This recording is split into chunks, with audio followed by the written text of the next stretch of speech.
Incredible. Mayor. How are you, Mayor? Great, thank you. Good.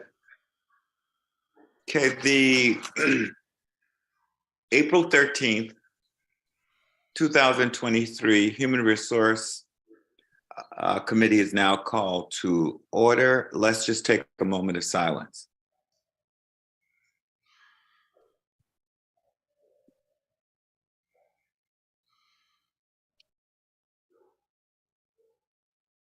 Amen. Do I hear a motion for the March 9th, 2023 minutes? Do I hear a second? Second. Moved and properly seconded. All in favor say aye. The ayes have it. Aye. Is there any old business to be brought up? If not, let's move to new business, and I'll turn it over to Human Resources. Thank you, Councilmember Gregory. I appreciate that. Good afternoon, everyone. I'm going to let Heather drive during this part. We're going to present to you what has become, I think, fairly routine, our monthly staffing and retention report. So with that, I'm going to turn it over to Heather. And I'm going to make sure that you can, okay, can you see my slides? Yes. Yes, ma'am. Thank you. Good afternoon. So we're going to give you some updates as far as what the numbers look like through the end of March. And let's see if it'll let me. There we go. Okay. So in looking at the numbers through the end of March, on the non-sworn side, that is going to be the top line there in white. We have got basically 11 more positions filled. So our FTE's vacancy rate has gone down there to 277. And then with the next line, which is blue for FD, they have 30 vacancies. That's up 2 more vacancies than they had last month. And then with, sorry, that's FD is the red. And then blue PD, 42 vacancies, and they are up. PD is up 2 and FD is up 1. So year to date, looking at a decrease in the non-sworn vacancies. So decrease those by 13 since the beginning of the year, which is great. And then for Isabel, is this one FD, the next one? I think it is. Okay, so FD decreased, It's PD. PD increased their vacancies by 7, and then FD has decreased theirs by 28. And we talked about last time that they had a large experienced class that started in February that definitely helped with their numbers. Heather, the numbers you're saying aren't matching anything I'm seeing on the screen. Did you change? No, those are just my notes. So okay. With the year-to-date notes, Isabel had gone back and looked at from our earlier presentations to give us those totals. Okay. Thank We're you. we're reporting month to month, but I thought you all on that one might be interested to know kind of how we're looking since the beginning of the year. And so we have a vacancy rate of what overall? Overall, I don't have that number, but we could get that to you. That's this total into total positions. That's right. Okay. But we can definitely send that to you. Okay. But good to be just tracking that, because certain percentages are normal. And I just want to see if we ever get to the vacancy rate that's nothing to really worry about. And I know that sometimes budget will work with the departments on that. There are a certain number of positions they agree to hold vacant where we fill those jobs with temporary employees, or maybe have that work done through a contract. Okay. Okay. Thank you. All right. Are you ready for the next slide? Mm-hmm. Okay. So this is a slide showing the staffing levels. And you'll notice there at March, that top line, the red is FD. Their staffing levels there at 92%. That is down 1% since last month when we reported in February. The blue line is police department, and they are at 91% staffing. And that is consistent with where they were last month. And then the bottom line is white line is non-sworn, is a 77% staffing level, and that's up 1% since last month. Okay. Turnover, this is definitely trending in a better way than we have in months past. So we are excited that that through March of this year, when you compare us to every other year, we are looking much better. So compared to March of 2022, which was 7.16% on the non-sworn side, we're at 3.65% right now. On the police side, we're better. There last year, this time we were 3.44 and now we're 2.87. And then FD last year was 3.54 and now is at 1.42. So we're definitely trending in the right direction. And some of these numbers, like on the non-sworn side, we haven't seen that that low of a number since it looks like about 2016 or so, where we were 3.66%. So definitely some improvements there on the turnover side. Annual turnover, so this is a prediction, obviously, but we are definitely trending in the right direction there as well. So with the top line there, excuse me, the non-sworn, we are looking at a 14.22% turnover if trend continues. Compared to last year, a 24.32%. So definitely much, much better. With the next line, the blue, the police department, they are looking at a 12.31% projection. That is up from last year from 9.73. And then on the fire department side, they are looking at a 5.18% projection compared to last year of a 9.03.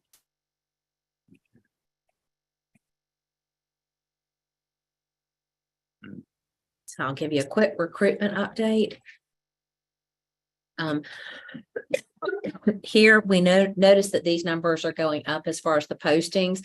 Some of that's to be attributed to our summer positions are now being advertised. So we've definitely seen an increase in those postings citywide. Hits have increased approximately 38% from February to March, with total hits at 90,040. And then citywide applications have also increased approximately 60% from the last month, with total applications at 1,707. And then citywide postings have increased approximately 12%, with total postings now at 456.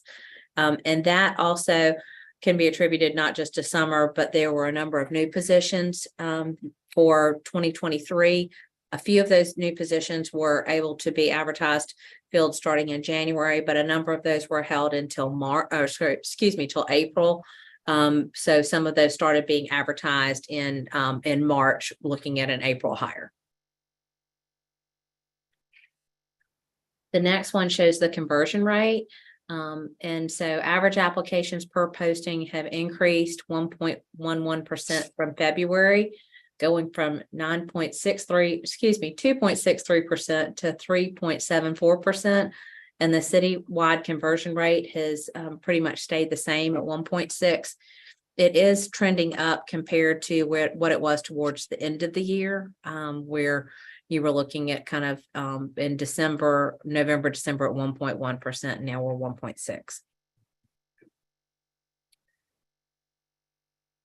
And then we wanted to give you an update on the city job fair. So we are excited about having our second annual city job fair, and that's coming up on April 26th at the Gilliard. So we're working with our departments on preparations for how they're going to advertise their positions and having interactive booths and games.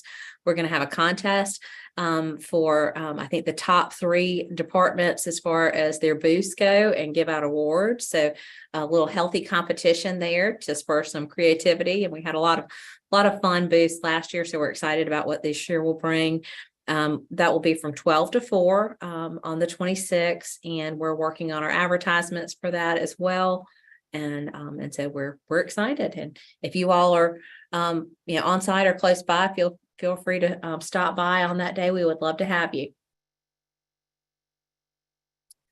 And then I'm going to turn it over to Mary. And I don't know if you. Let me ask Yes, sir. one quick question. Can we contribute the upward trend to our salary increases?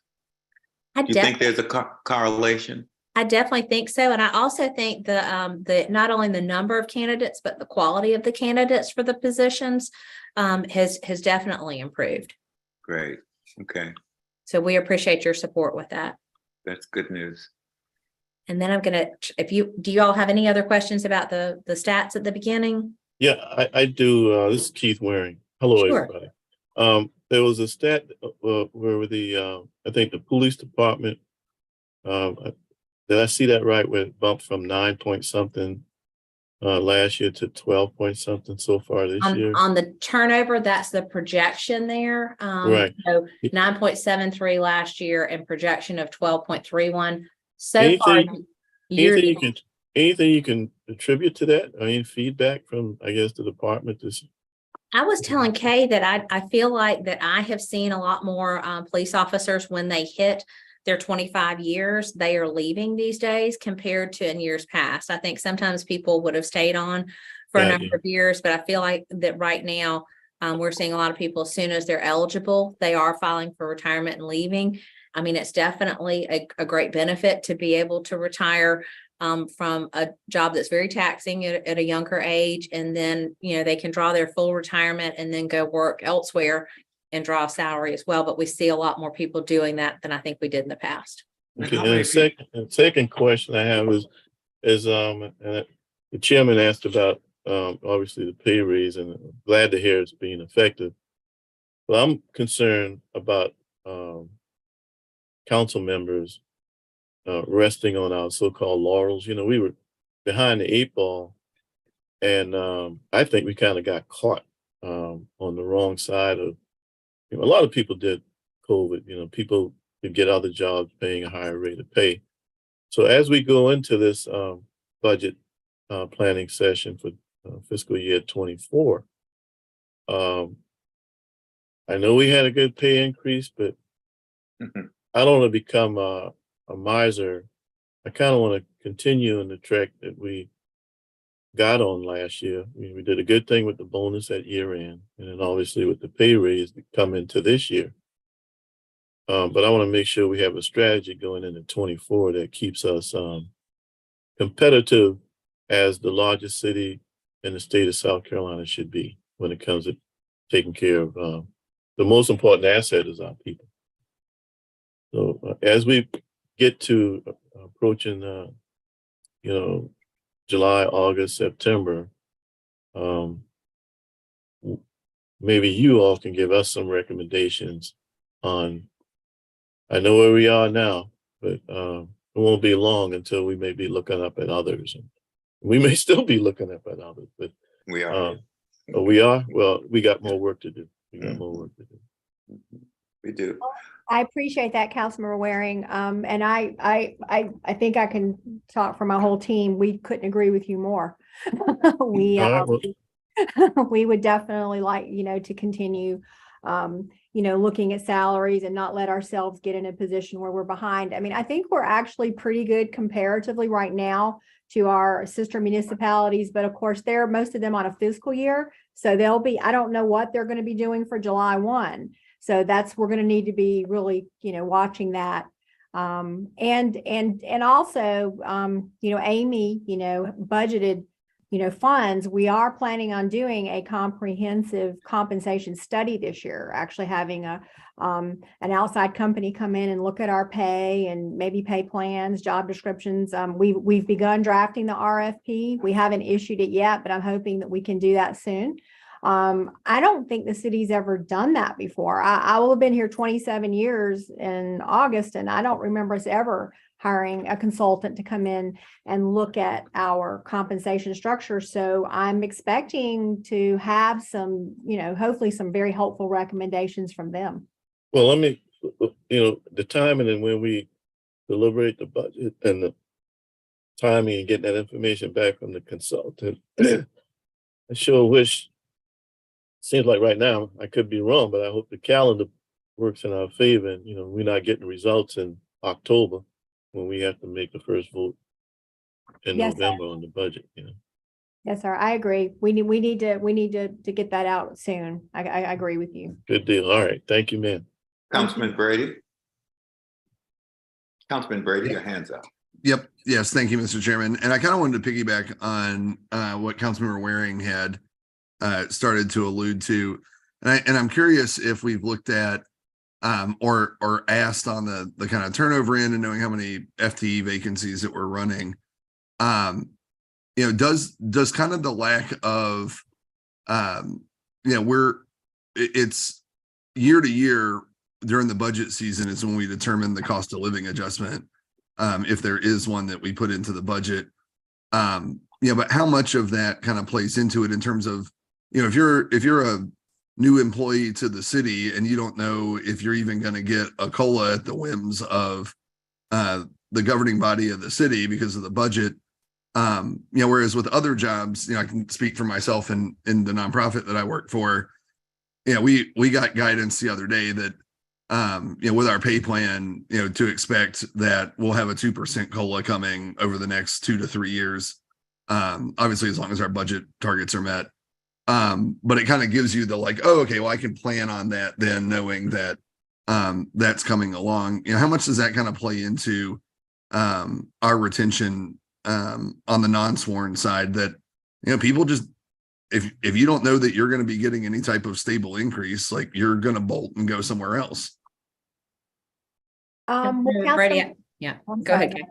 I was just going to say that I should have also mentioned that one of the other things we're going to be asking, whoever is selected to come in and look at our plans, is we're also going to be asking them to make recommendations on some kind of plan, whether it's a step plan that's similar to what police and fire have, or some sort of merit increase plan. There's a lot of different ways we could do it, but I couldn't agree with you more. I think we've got to put something in place for our non-sworn employees, a way for them to progress through their grade, their pay plan. There's got to be a way, because we found that out, when doing our, exit interviews, is, people were leaving because of pay and for lack of progression. I mean, when we interview people for positions, they want to know what's the next step.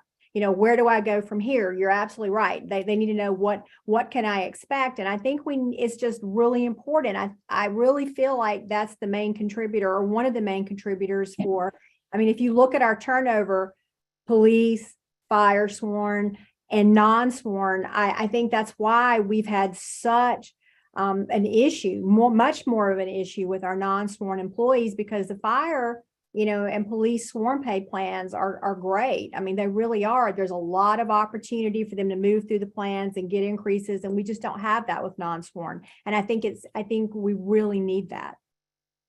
Has anyone had an opportunity to sort of look at what Stormwater is doing? Because it does appear as though they're trying to develop a career ladder similar to what you just talked about, that it's not a dead-end job, that there is some future for advancement. And it's my understanding, and correct me if I'm wrong, Mr. Chairman, from Public Works, because I think council did approve Stormwater going forward with their career ladder approach. You're right. We actually lost some really good people last year before. As a matter of fact, we lost one guy, supervisor type guy, that went to, believe it or not, James Island PSD. Left the city of Charleston, went to James Island PSD. I don't know, for something like $1.50 an hour more. And we were trying to get him to hang until January, because when the pay raise came in January, the pay would have gone above what he was leaving to go to PSD for, but we still lost out. This was like around October. But I think we need to make sure with Mr. Fountain that that's definitely in place. I was about to ask Ms. Cross, in these figures, is any way we can break out public works? Because, we got we all know the basic functions, police, fire, sanitation, and probably parks and recreation. You can't do those things. You get a lot of people across the city looking at you sideways. And when we got to the point because of manpower, where we could not, pick up trash timely, you talk about get people's attention. And when our answer was, and at the time, part of our answer was accurately, we just didn't have the people to drive the trucks and stuff. So that's the side. I mean, when you kind of average it out, it doesn't look that bad. But when you get, what are some of the departments that right now looks like a hammer hit our thumb now that may not reflect themselves on these averages we've seen here? Is public works still one of those areas? And recreation still another one. I know one time they were down on personnel. What are some of the ones that, when isolated, looks like, you know what, if we don't watch it, we still may be in a crisis in these one or two departments? We presented a report last year, and we certainly can do it again, to where I think and Mayor, you correct me if I'm wrong, because I think you had actually asked us for it. You wanted to know everyone who had, I think it was at 20 or 25% vacancy rate. And we provided, information with the departments and what their vacancy rate was, kind of from the department who had the most, down to the least. And we can certainly, we can do that again. We can run that information for you and get that to you. I think we've made improvement in all departments. I think that the pay increase has really helped. I think stormwater is definitely doing better than they were. I don't have their exact numbers. Yeah, they are. They're doing better, but I don't think we're where we want to be yet. But pay raise definitely help. Absolutely. But I think considering that for 3 months, I think we've made significant progress. But you're right. We we need to keep pushing. We need to keep moving. But we are, in the terms of, and the mayor pointed this out at our department head meeting, in terms of actual, we give you percentages, but just to give you a number that might be a little more meaningful for you, we're up 44 people this year. Great. The beginning of the year, where because when we look at how many separations we've had and how many new hires, we're in the plus category of 44. So I think we're doing well, but we do still have some work to do for sure. And I do public service, stormwater, all those departments are very important, but I really would like to see us get a good comprehensive, I don't know if that's a career ladder, step increase, CEP plan, something for all non-sworn departments. I just think all of the above. It really is very important, and I'm really hoping to be able to work through and get something in place. Even if we have to do it in a measured approach, even if we have to start with, maybe step 1, step 2, step 3, and maybe we don't get everything we want, maybe the first year, at least get it in place and have a plan of how we're going to build on it in subsequent years. And I think it's very doable. Great. I'd like to go back to something that we talked about earlier with regard to why we may be having retirement, say in CPD. What percentage of our employees are at retirement age? And do we have some type of succession plan in place? Because usually those are the people who have the institutional knowledge, and somehow we need to have some type of process to try to be able to get as much of that transferred somewhere else before they go. What percentage of our employees are at retirement age? I don't know what percentage overall. I know that we provided a report to the mayor, I think maybe a month or two ago, Mayor, where the mayor's office had asked us for looking at, department head, deputy director level, as far as, for succession planning, who was eligible for retirement in the next couple of years, but we can run a report on what percentage of our entire employee base is eligible. I think that would be a good number to have. I think it's also good for the departments to have, Yes. so that they have an understanding of their workforce and where they're going to have some gaps. Yes, I think it would have to be department by department, no question. Right. Absolutely. Okay. So we can do that. Okay. Thank you. Any other questions on the numbers? No, And No, I also no, thank wanna- you. Thank you. I also you. want to say thank you to Isabel Quattlebaum. So Becca has left us since our last meeting in March, and Isabel was working under Becca, and so she has stepped in to help us get all of these reports together. So speaking of reports, I appreciate her help with that. Are you all staffed up, Kay? No, we're not. I didn't think so. We are not, I'm but- trying. I would like to say that we did make an offer to someone to fill our open benefits position this week. Heather and I had a great interview. The young man has accepted our offer and he's coming on board May 1. So that's very positive. And she and I have another interview on Friday for Becca's position. So Okay. that's Friday afternoon, but tomorrow's Friday, isn't it? Yes. The week is getting away from me. So we're making progress. We are definitely making progress, but I appreciate you asking about us. We're trying. Okay.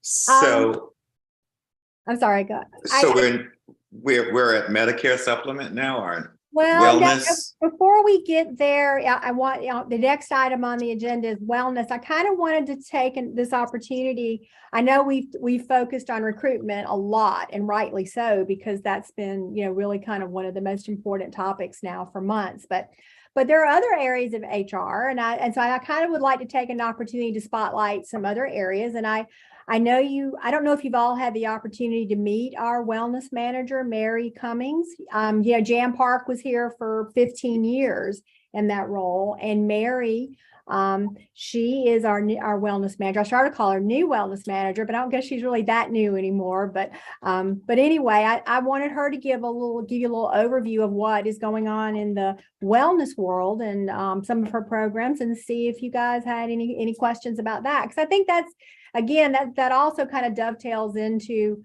our entire benefits package and what the city has to offer, new hires. I think this is an important component. So with that, I am going to introduce you guys to Mary and let her talk to you about what she's got going on. Mary? Hi guys, can y'all hear me? Yes. Yes. Okay. If you haven't met me, I know I've met most of you on here before, but if not, I am Mary Cummings. My background, I'm a registered nurse. I worked at MUSC before I came on board at the city. I was in the PACU, post anesthesia care unit, for a number of years, and then came here. In the lifetime before that, I was a personal trainer, yoga instructor, and nutrition consultant. So this job is great because I get to do all of the things that I really enjoy doing. So one of the big things that we worked on last year, so coming into this role, is a really big learning curve. Jan had done a really great job the past 15 years, so I had lots to learn. But one of the things that I noticed was that with our one of the biggest programs that we offer was our push program. So pulling up standards of health, and people would get reimbursed up to $25 a month for going to the gym. It was required to go 8 times a month. And if you went to either O2 or Pivotal, we had corporate memberships with those gyms. You would log in and log out, and then every quarter we would get those reports and people would get reimbursed for the gym membership. Which is a great program, and I love that. I do, I like people working out. I think that's wonderful. It's great for preventative health. But it's a lot of, a little bit of a dated program as far as everything was still on paper. That's still, resources in HR having to input all that information. So I trying to find some programs that were a little more like app-based, that also would give folks, you're going to get rewarded for doing other things besides going to the gym. Not everyone has access to the gym. Not everyone likes going to the gym. So we looked around most of last year, and then we ended up settling on a program called Incent Fit. So that was our big push for this year that launched January 1. And what Incent Fit is it's it's an app. And we also, when we switched to our new PPO plan, this also allows us to, this is where we also reimburse for our preventative health benefits that we offer. So think annual physicals, dermatology exams, eye exams, dental care, colonoscopies, mammograms. Those benefits are reimbursed quarterly. They're coming over from Blue Cross Blue Shield. The monthly reimbursement for exercise is up to $20 a month. And basically, if you're going to a gym, if you're still going to O2 or you're going to Crunch or something like that, you log in and out. It uses a geo-tracking device on your phone. You log in, you have to stay for at least 30 minutes, log out, and then you receive those benefits. Especially in our building here down at 75 Calhoun, we are in a great spot to walk around. I know there are a number of folks who walk around. There's a big group down the hall. They walk the bridge. So you're getting credit for, I believe it's after 3,000 steps, you get 50 cents for every 1,000 steps. So you can earn up to a certain amount of money per steps. Biking, swimming, going to yoga. If you're a member of a boxing gym, I've got a firefighter who just joined with a jiu-jitsu gym, so you can get credit for doing that. And so that company has also been really wonderful to work with. I can call them, I can email them, and I will get a response that day.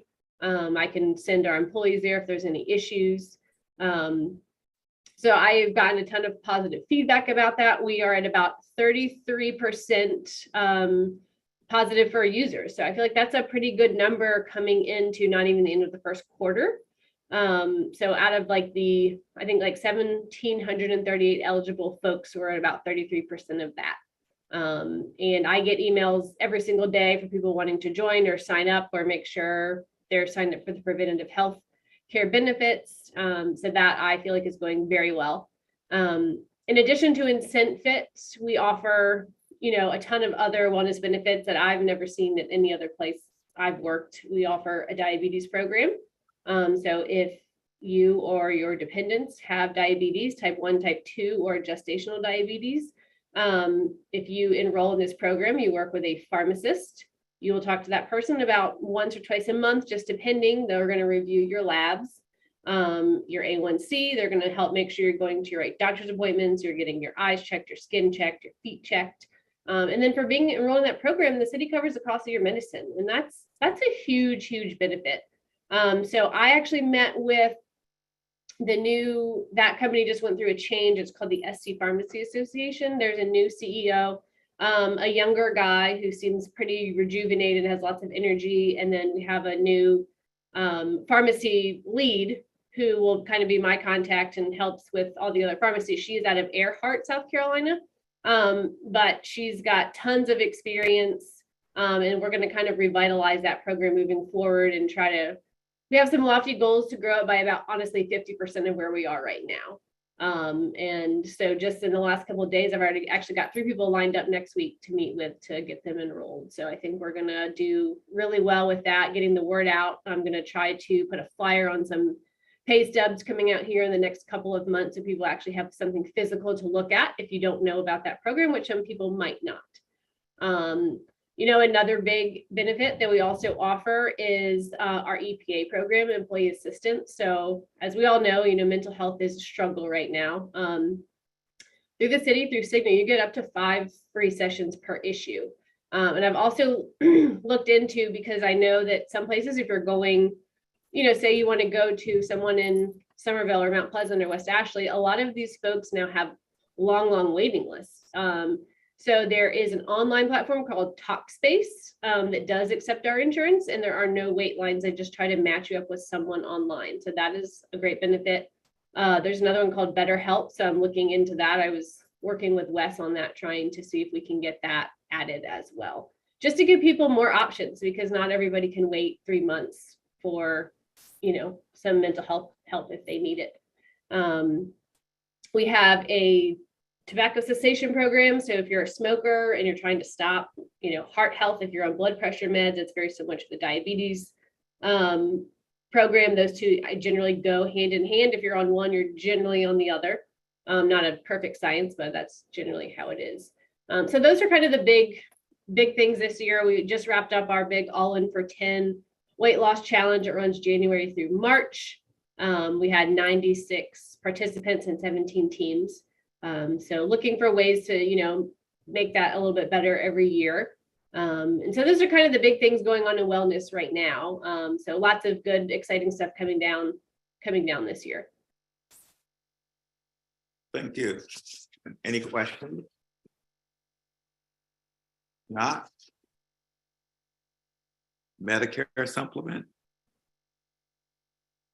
Well, Councilmember Gregory, I put this on the agenda at your request, but I don't really have any information yet. You and I and Jolene will be meeting.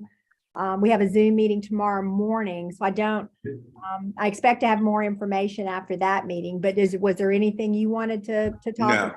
no, Yeah. I kind of figured that was the placeholder because we were hoping that meeting could happen before this one. So Right. no problem. We'll figure it out tomorrow after we meet with Rosenberg. Okay, Okay? very Is any other business to come before this committee? We appreciate y'all. Oh, thank you, sir. I Thank you. appreciate it. Okay, Appreciate your time. I hope everyone has a wonderful rest of their day.